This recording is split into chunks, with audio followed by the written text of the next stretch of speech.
Good morning বন্ধুরা, SR ব্লগে সবাইকে স্বাগত জানিয়ে আজকের একটা নতুন ব্লগ নিয়ে চলে এসেছি। আর আজকে দেখো ব্যানার্জি বাগান, মানে এটা একটা পার্ক টাইপের। আর আজকে এই ঘুরতে এসেছিলাম। আগের দিন যে মন্দিরটায় ঘুরতে গেছিলাম, ওর পরেই কিন্তু এই ব্যানার্জি বাগানে ঘুরতে এসেছিলাম। একই সাথেই ঘুরতে এসেছিলাম, কিন্তু দুটো একসাথে শেয়ার করা হয়নি। ব্লগটা অনেকটাই বড় হয়ে যেত, ওই জন্যই মনে করলাম কেটে কেটে শেয়ার করি। ওই জন্য ওই মন্দিরটা, যে পুরনো 500 বছরের পুরনো মন্দিরটা দেখিয়েছিলাম আগের ব্লগে, ওই মন্দিরটা ঘোরার পরে আমরা এইখানে এই পার্কটাতে এসেছিলাম। আমার সাথে ছিল আমার দিদি, জামাইবাবু, দিদির মেয়ে, আর আমার বোনের ছেলে, আমার 2 মেয়ে, আমার হাজব্যান্ড। আমরা সবাই মিলেই ঘুরতে গেছিলাম। খুব সুন্দর জায়গাটাও, খুব সুন্দর আর খুব ভালো লাগলো। একটা পার্ক টাইপের, বাচ্চারা পার্কে গেলে খুবই মজা করে, ওই জন্য বিশেষত এই পার্কটাতে আসা। আমরা তো প্রায় মন্দিরটা ঘুরে চলেই যাচ্ছিলাম, মন্দিরটা ঘোরা হয়ে গেলেই চলে যাচ্ছিলাম। তারপরে শুনলাম যে এখানে একটা পার্কও হয়েছে, তার আমি মনে করলাম যে পার্কটাও ঘোরা যাক। আর এখানে কিছু বোটিংয়ের ব্যবস্থাও রয়েছে। বোটিংগুলো আমরা কেউই করিনি। এই যে পার্কটার মধ্যে একটা রুম রয়েছে। আর এই যে দেখো আমার মেয়ে আর আমার বোনের ছেলে, দুজনে প্রায় সমবয়সী, আর দুজনে এত করছে, পার্কটাতে এসে মজা করছে, কোনটা ছেড়ে কোনটা চড়বে সেইটাই ওরা হয়ে গেছে। আর এইগুলো সবগুলোই বাচ্চাদের, কিন্তু আমি তার মধ্যে উঠে পড়েছিলাম। যে আমি বললাম যে তোমাদের সাথে আমি উঠি, আমার দোলনা চড়তে ভালো লাগে, ওই জন্য বাচ্চাদের সঙ্গে সঙ্গে আমিও উঠে গেলাম। আর এই আমার 2 মেয়ে, বড় মেয়ে আর আমার দিদির মেয়ে, ওরাও উঠে গেছে। বাচ্চাদের সাথে সাথে ওরাও চড়ছিল। আর দোলনা বলতে এটাই একটাই ছিল। এই অ্যাক্টিভিটিটা ওদের খুবই ভালো লেগেছে। আর 4 জনেই উঠে পড়েছে এখানে প্রায় আমরা সবাই একটু একটু করে উঠে বসেছিলাম, কেননা এই দোলনাটা চড়তে তো সবারই ভালো লাগে। আর এই যে এটা অনেকটা সময় মজা করা হয়েছিল। এখানে যতটা সময় ছিল বাচ্চারা একের পর এক কোনটা চড়বে সেটাই ঠিক করছিল। অনেকগুলো অ্যাক্টিভিটি ছিল, সেইগুলো নিয়েই ওরা ব্যস্ত ছিল।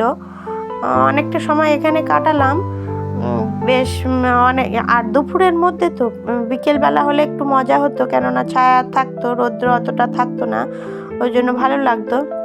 আর দুপুরে রোদ্দুরের মধ্যে অনেকটাই রোদ্দুর ছিল, প্রায় 12টা 12:30 তখন আমরা এসেছি। পুরো রোদ্দুরটা পুরো মাথার উপরে, আর এতটাই গরম ছিল সব জিনিসগুলো। রোদ্রের তাপটা তো এখন অনেকটাই বেড়ে গেছে, আর শীত বলে কিছু নেই, গরম পড়ে গেছে। আর এই যে স্লিপটাতে দেখতেই পাচ্ছ, স্লিপটা পুরো টিনের ছিল, আর প্রচণ্ড আগুনের মতন তাপ ছিল, ওতে গরম একদম ছিল। তাও দুজনে বারণ করেছিলাম যে ওটা চড়তে হবে না, কিন্তু দুজনে কেউ বারণ শোনেনি। দুজনে বলছে না, এটা একবার হলেও চড়বো, তাই বলে 2-3 বার চড়েছে ওরা দুজন।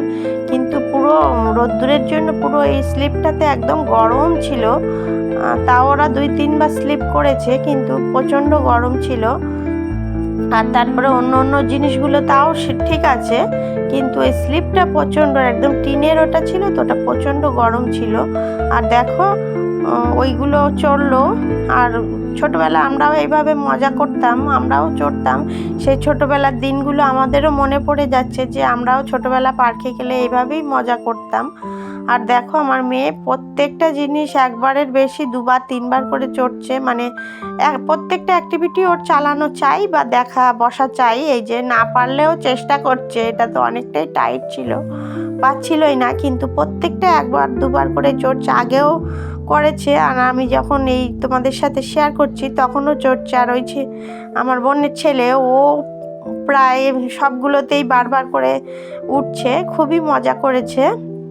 সবাই এখানে গিয়ে খুবই মজা করেছে। আর আমার হাজব্যান্ডকে দেখা যাচ্ছে না এখানে, কেননা উনি গাড়িতেই বসে রয়েছে, কেননা উনি নামেনি রোদ্দুরের জন্য। বলল রোদ্দুরে আমি ভালো লাগছে না, অতটা কষ্ট হচ্ছে, ওই জন্য বললাম যে তুমি না নামবে, থাকো, আমরা সবাই মিলে একটু মজা করি। কিন্তু আর সবাই, আমার দিদি, জামাইবাবুকে সবাইকেই দেখা যাচ্ছে, কিন্তু আমার হাজব্যান্ডকে দেখা যাচ্ছে না। কারণ হচ্ছে উনি গাড়ির মধ্যেই রয়ে গেছে, উনি গাড়ির মধ্যে বসে রয়েছে ছায়ার মধ্যে। বললো আমি আর রোদ্দুরে যাব না। আর সবগুলো অ্যাক্টিভিটি চড়ার পরে এখানে একটা মডেল সিংহ আর বাঘ মতন করা ছিল, ওদেরকেও ছাড়েনি, ওদের পিঠেও উঠে গেছিলো।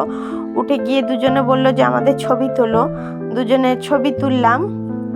আর এখানে এখনও সময় যতই দেরি হোক না কেন বা রোদ্দুর হোক না কেন, কেউ পুরো এই এনজয় করার মুহূর্তটা কেউ নষ্ট করতে চাচ্ছে না। সমানভাবেই সবাই এনজয় করছে। আর বন্ধুরা, ভিডিওটি যদি ভালো লেগে থাকে কমেন্টে অবশ্যই জানাবে। আর ভিডিওটি যদি ভালো লেগে থাকে লাইক কমেন্ট শেয়ার করবেন, সাবস্ক্রাইব করবেন, আমার পাশে থাকবেন। দেখা হচ্ছে তাহলে নতুন একটা ভিডিওর সাথে। ততক্ষণের জন্য টাটা বন্ধুরা। সব দিন তো রোজকার ডেলি ব্লগ তো দেওয়া হয়, কিন্তু এই ধরনের একটু ঘুরতে আসার মুহূর্ত যদি তোমাদের সাথে শেয়ার করতে পারি আমারও ভালো লাগে, আর আশা করি তোমাদেরও খুব ভালো লাগে। ওই জন্য আর তাই জন্য এই পর্যন্তই আজকের ব্লগটা। দেখা হচ্ছে নতুন একটা ভিডিওর সঙ্গে। ততক্ষণের জন্য টাটা বন্ধুরা।